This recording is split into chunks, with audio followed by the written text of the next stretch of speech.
The air above Kurukshetra is thick with golden dust. Two massive armies stand completely still, locked in a standoff before a history-changing war. In the center sits the warrior Arjuna. He is not preparing for combat. He slumps in his chariot, weighed down by his heavy gold armor. Arjuna is an elite combatant, but he is currently paralyzed. This isn't a fear of the fight itself. He is looking at the hosing line and seeing his own family. The dread of what this battle will do to his world has made it impossible for him to move. This ancient scene mirrors the modern experience of burnout. When we face a high-stakes moment, we often become so fixated on the final, permanent consequences that we lose the ability to perform the task right in front of us. Most of us operate on a standard reward-based system.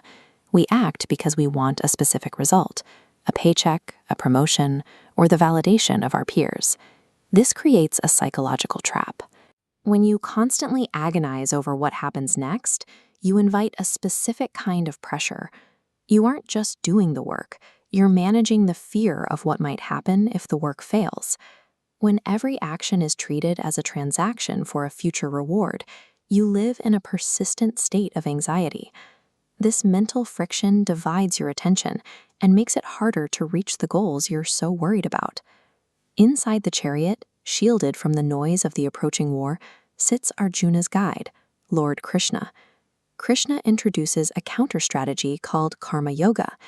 This is the practice of acting with total intensity while remaining detached from the final result.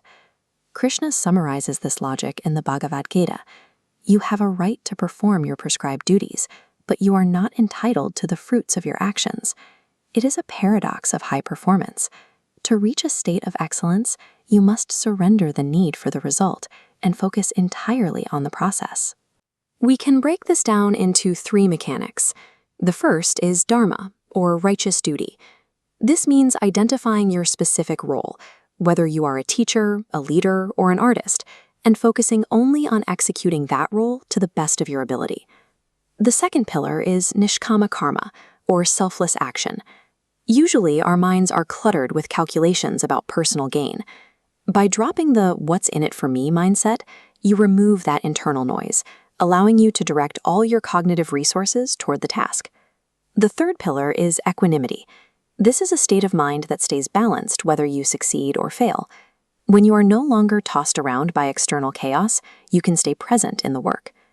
These three pillars create a psychological shield. They allow you to operate from a center of pure process, protecting you from the emotional highs and lows that usually derail performance. In a modern setting, this means changing your target. Instead of obsessing over the grade or the promotion, you obsess over the quality of the work itself. Detaching from the final outcome removes the fear of a negative result. When you stop fighting against your own anxiety about the future, your attention stays fully on the mechanics of what you are doing right now. Try a different perspective.